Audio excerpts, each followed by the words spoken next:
Hey everyone, thank you for joining the Liverpool Connection podcast. We're at Pub Chat.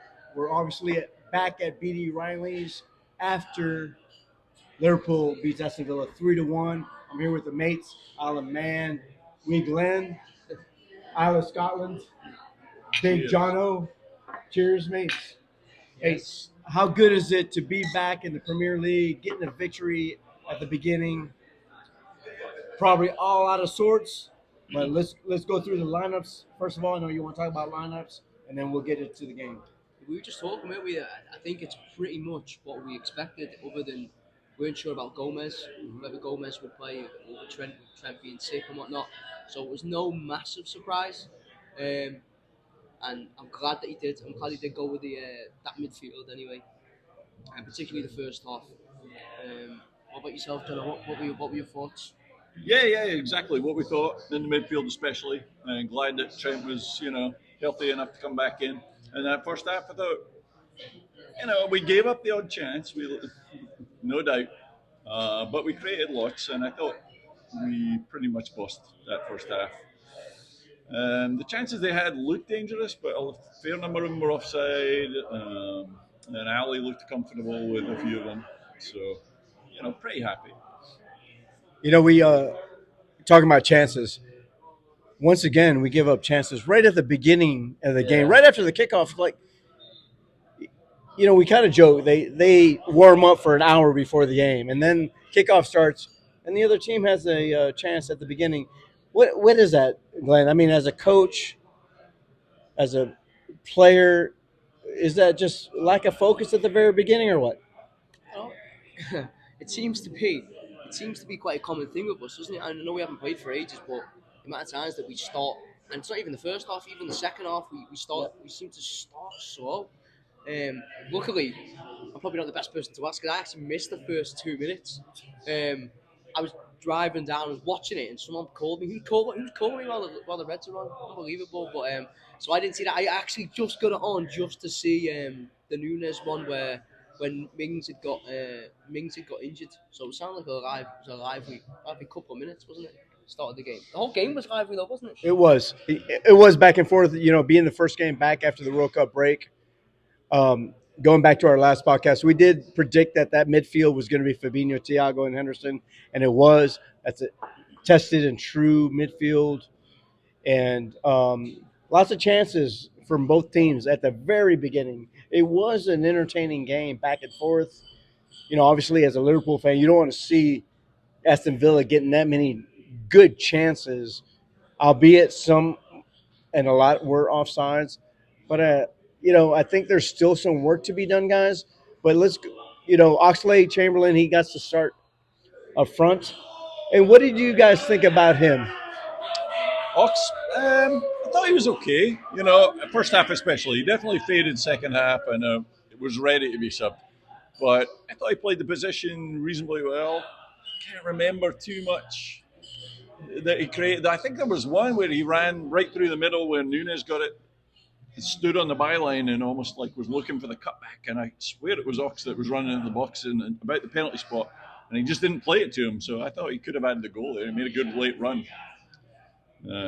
But I think Ox did okay, and clearly Klopp had been preparing for that in these pre-season games, whatever we call it, mid-season break. And so I thought Ox is doing a decent job as best he can in that role that we really don't have anyone else to play right now. So. You said that Ox is playing that left-sided forward, not a position that he's ever really played for Liverpool. Not that we signed him for, but he's playing there. And as you said, indicative of the last couple games in the friendlies and the Carabao Cup leading up to it. What did you think about Oxlade-Chamberlain today? Yeah, I thought he done well. I thought the way he started the game, especially the first half. I thought the first half performance by us in general was really good. The amount of chances we created, I mean, it should have been about 4-0, like 4-5-0. But he done well, yeah. I think he tired as the game went on. I think he did. I think Thiago tired as well.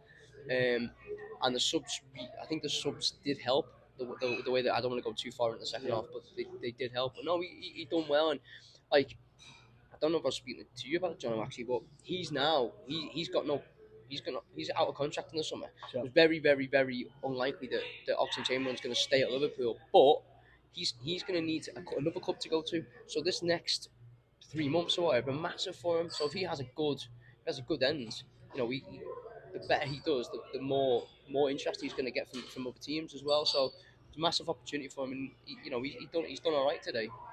He started against City, and we easily could have won that game as well, right? So we win this game today with him starting, and so I don't really see that there's any reason not to start him again on Friday versus Leicester. What do you think? Well, he was supposed to start against City, but he came on second half. I can guess he was sick or whatever. But yeah, no, I think he's proved that he's doing a decent job there, and we're creating chances as a team, which is all that really matters. Whether Nunez can maybe finish a few more of them, then then we'll be winning games easily. But I think that'll probably come. Nunez is getting in those positions, and we're creating lots of very dangerous chances. And like you said, Glenn, first half they had a couple of chances, but we had tons. I mean, I like the one that Nunez got that came flying out of the air, a long way out of the air, and I think that was actually harder than it looked because it was further ahead of him. He really had to kind of keep sprinting pretty hard just to get it, and so and then he hits it first time, and just a good stop by the keeper. But it was a good shot by him. We mentioned Nunez after the game. Everybody's like, "Who's your man in the match?" I said Nunez. He didn't score, but man, he could have scored a hat trick. He was offsides probably 6 times, but he stretches the defense. He creates havoc. He's not the finished article, obviously, but he can be. And I don't know if you agree that he was man of the match, Glenn. So what are your thoughts about the way that Nunez played today through the middle? Obviously last game he played on the left, but what are your thoughts? I thought he was brilliant. I think he's going to be absolutely unbelievable for us. I really do. I think I I know he's missed the chances, and then, like it happens sometimes with strikers where they go through these little periods. But if you were to ask Mings and Conte, I think it was Conte, wasn't it, or whoever, or even their right back, any of their defenders about playing with him tonight, they would have said he's an absolute pain in the ass, and he was a pain in the ass, and a lot of the chances that we come sort of came from him just running and being direct, and like him creating chances sort of from nothing. The third goal, and I don't want to skip too far ahead, but the third goal, it comes from his work. It comes from his work doing that down that side, keeping the ball in play. So I just thought he was brilliant. I actually thought my man of the match was Van Dijk, but I thought Nunez was brilliant today. I really did, and like I say, it might not be this year, but next year he's going to score about 40 goals. And these dickheads, and they're always in like the middle of the league teams, and always from stupid places. They're always banging on about this stupid Andy Carroll chant. Like honestly, like Nunez would get in pretty much every other team in the Premier League. This Bellends, I know this. Anyway, I'm going on a bit of a tangent here, but these middle of the league teams, they go off and off and off on like stupid fucking chance. Honestly, next year, let's score about 4 past them. The absolute gang of fucking dickheads. Sorry. No, it's all right because we know that every other team that doesn't have Holland would love to have Nunez on the team, right? On the squad. So, your man of the match was Jono? I'm having a hard time, really, honestly, between Van Dijk and Matip. I thought they were both excellent in centre defence, and obviously Robbo, my man, had a pretty good game. He Nice maybe shirt. did a little second half, but thought Van Dijk, honestly, and Matip were superb in the middle there. Most of the game didn't make any mistakes I can really remember. But yeah, I think Nunes is a really interesting one because I thought, like I said, it's never quiet, right? He's gonna create something. He maybe only edged out by Ben Doak in terms of creating chaos, but we'll get to that later. But Brought to you by the Dokester fan club, which is Jono. You got to support your Scottish guys. right, That's right. But anyway, so Mo Salah scores a goal, creates a goal, assists on Van Dijk's, goal, and just another day at the office for him, right? It seems like, right? He could have scored. He could have scored a couple as well, couldn't he? But again, the one where he's dribbled it about 50 yards, it's just unbelievable, isn't he? Like, I know he doesn't get the goal, but for him, having him and Nunez now, there might be times where there's a lot of times in that second half, particularly. I know we're under a little bit of pressure, but when Liverpool are 1-0 up or 2-0 up or whatever the score is, when you've got Salah and Nunez, if you can sit in a bit deeper and look to play in behind when you've got teams that are playing high lines, best of luck. Because like today, Liverpool could have scored about 10 goals, and that isn't an exaggeration at all. Like when you've got them two up front with that pace, then good luck. But I just want to touch on one thing just before we think on Salah. First half, I thought Trent and Robertson were unbelievable. Some of the passing, the pass from Trent to for the first one, absolutely outrageous. And some of the other ones he put through as well. He put a couple of really good balls through. So I thought them two particularly first half were exceptional for Liverpool. You know, as a team that was under some pressure to be able to, just kick it to the channels, and you have Salah on one channel and Nunez on another channel, knowing they're going to get those balls. That has to be in the back of your mind as a defender, knowing you could just release Yeah. that quickly and turn that into offense. That's got to be a pretty positive thing for the team. Oh yeah, yeah, definitely. It's a way we can play maybe a little differently rather than control the whole game. Once we're in a comfortable position, you just kind of have those guys, and having two of them.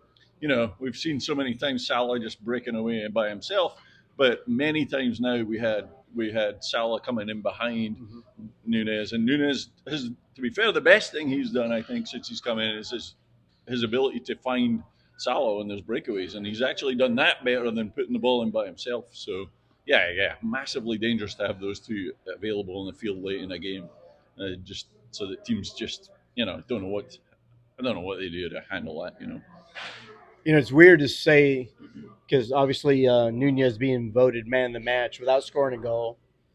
That's rare to do that. I mean, usually if a forward's going to get the man of the match, he's assisted and scored some goals. But the way he led the line, I think it has a lot to do. But let's bring it back to reality. Aston Villa is they're not a good team. They're 12th place coming into the game, and we gave them a lot of chances. So there are a lot of room for improvement. Fabinho got the start, and I thought he played better than he has previously before the World Cup. So you see, it's still a kind of a work in progress because normally we don't give up that many chances to teams of that quality. No, we don't. But like it's weird on this, like because the first half, you're watching Liverpool play, and it's like fucking creating chances for fun, and like 2-0 wasn't a fair reflection of the first half. I mean, if you're going to do a fair reflection of the first half, it'd be about 6-1. Yeah. Wouldn't it? But we created so many chances that yes, we did. sometimes you just got to be like some of the stuff we were playing, some of the balls we were putting through, it was just incredible. So I am a bit relaxed about it. The second half, 15 minutes of that second half, 20 minutes of that second half, we really looked poor. Like from the goal that we were giving away, and then we had a couple of moments before it. We were just not getting out to the ball quick enough. Yeah. And I think the changes did help because Keita coming in and Keita and Elliot coming in for Oxlade-Chamberlain and Thiago. I think they were really good for us actually. Yeah. They just gave us a little bit more energy to get after the ball a little bit more, and then the change. It's weird, because when we done the change of your son Bezikic, he's been going on My about son, him Badger. forever. The Badger. When we did him and Gomez, the Gomez one I could see. When we did him, and one of my mates texted me as well and said, "It's a bold sub that to take your captain off with 10 minutes to go, when the back's against the wall and you're bringing on a 17-year-old kid." I think it shows you that the Liverpool players looked a bit leggy, and it's going to happen. But for those changes, massively helped Liverpool. There's no doubt about it. This is getting annoying, isn't it? No, well, here's the thing. You guys that are subscribers and viewers of us, I don't know if we've ever had a perfect podcast where everything works. So thanks you for being patient with us. But they make those changes, Jono. At one time we have Elliot, Yep. the Badge, The Badger. the Badger, right? and the Dokester, And the all Dokester. in, all under 19. Yeah. We go back to the Bajcetic scoring a goal, and you guys out there know that I'm a big fan of him.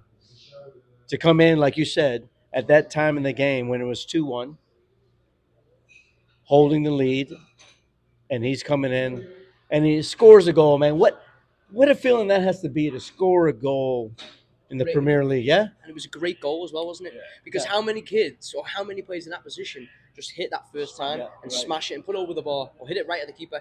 But for him to show that composure to go round the goalkeeper and then hit it then with his left foot, Yeah. you get a little bit of luck just for it to go in, but it doesn't matter. Forget that. The actual feet and the cleverness to do that, absolutely brilliant. Made up for him. Yeah, I made up for him because obviously, like Jono said, he's my adopted son. So Yeah. Like just a word on Fabinho. I mean, I thought that was his most controlled, best performance that I remember seeing all season. Really, he probably had another good game, but I thought he was excellent. But inevitably tired. He hasn't played much, as all our midfielders did. Henderson and Thiago too. But I thought the subs were outstanding. I thought Bajcetic was and Elliot both were just lively. They were all over the place, just pressuring, which we hadn't really been doing that much in that second half. And then, the composure for Bajcetic running in. I'd have just towed that guy right over the bar, Robo style, but he just, drags it, whatever, just pulls it to the side and then sneaks it in that near post. Just lovely. But he did a few other things, and also Gomez too. When he came in, he plays the ball just it just looks like he's just clearing it over the top, but he makes a really smart pass behind the defense to clear things that sets up a goal, the third goal, I think. And so I think they all were really good subs to have. And Bajcetic, man, you know, um, that says a huge amount about what Klopp thinks about him. To bring him in a super important game when it's close, it's tight, and to take over a guy, even though they're tiring, we could see that. I mean, that's superb that we can bring that in, and the more he does that, the rest of the season, we all know that we're a little light in the midfield, but if he can gradually get more minutes in there and be confident, man, that could really help us kind of get across the line. and Jono's been very nice because he really wants to talk about Ben Doak, right? His countryman, We're doing 20 minutes on Ben Doak, aren't we? and we don't have to do 20 minutes, but coming in, dude, the lad's only 16 years old. He's playing in the Premier League, his debut, and he skinned somebody on the left hand side, and he looked comfortable. He did. And the thing is, I'm excited for him to get more time. Tell us about him, Jono. Well, when I first started following him when he was 3 years old. No. I have been watching him the last, this season, since we got him from Celtic, watching the youth games and stuff, and just the last couple of months when he got the minutes against Milan and Dubai and stuff, and he's just got that confidence right now, which I'm sure he'll go through some tougher times later when if he starts a game and then it'll be, you know, a little harder on him to play a full game like that. But right now, I just say keep giving him those 10, 15 minutes at the end of games and tell him just go right at somebody because he's got no fear.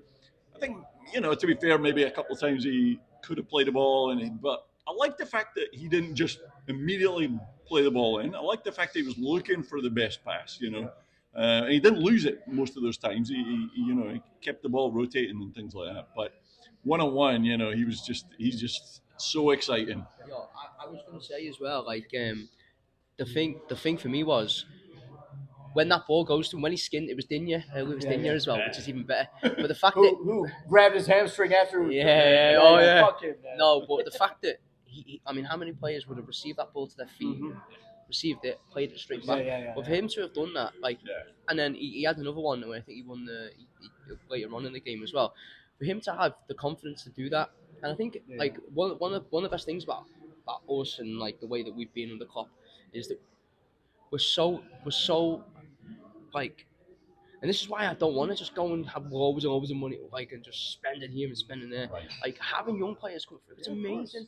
Like, and we've been able to do that. We've been able to do that over the last 5 years. So by bringing in these younger players and giving them minutes. I mean, like you were saying today, we've got 3 lads on the pitch. I mean, even going back to like Harvey's still 19, I think. Do you know what I mean? We've got so many young players that they've got the opportunity, and when they do, they get them straight in.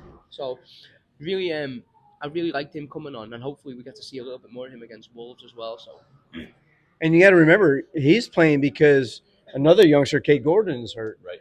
right? Who Very exciting young Klopp player too. Yeah. Klopp is very excited about it. Yeah. And when he's played, he's shown glimpses of somebody that can really be an instrumental part of the team. And in my opinion, man, anytime you can give Salah a rest in any game is going to be a positive thing. We've relied on him so much in that, and you could tell. And last season was a case in point. At the end of the season, he's very tired, Right. playing all the time. And so, anytime that he can get a rest, I think is a positive thing for us. So now, as we head into Friday against Leicester City, Yep. right? I think there's a great thing to come off the break after the disappointment of losing the Carabao Cup, even though I think the majority of the people aren't too arsed about it, right? So to win in the Premier League, because that's what we want to do, win in the Premier League, let other teams drop points around us, and then we go. So 3-1, and plenty of pints at the pub. Boxing Day, I think this is like one of my favorite days of the year. As an American, obviously it's Christmas, but then it's like Boxing Day. You get to watch Premier League with all your mates, everybody that's traveling, coming back into town to watch footy. It's been a pleasure sharing it with you guys, Absolutely, man. Any last words, Glenn? I don't think so. No, I think the only thing I'd say to everyone is hope everyone's had a great Christmas and all that. And one thing I want to leave everyone with is I'm not sure if everyone will know by now, but how funny was it when Wolf scored that last minute winner? Oh my god, I was laughing my bollocks off. It was fantastic. So, you know, hopefully, hopefully last year they got away with it. Hopefully this year if they go down, it will be fantastic, won't it? Yeah, it will be brilliant. I've got a bet on with my friend that he thinks they're going to get 12th and over. He got 20 quid on that, and I've got a bet on with Julian that Frank Lampard stays in the job for another week. Well, so I think I'm. If you go I back am to our money preview in. show of the season, I said You everything's going down. Did you? Yeah. Oh, well done you. Yeah. Well, no, I think we'll end it. We'll end it there. But if everyone can make sure you like, subscribe, and all that good stuff, and we'll see you at the next one. Yeah. Cheers. Thanks a lot.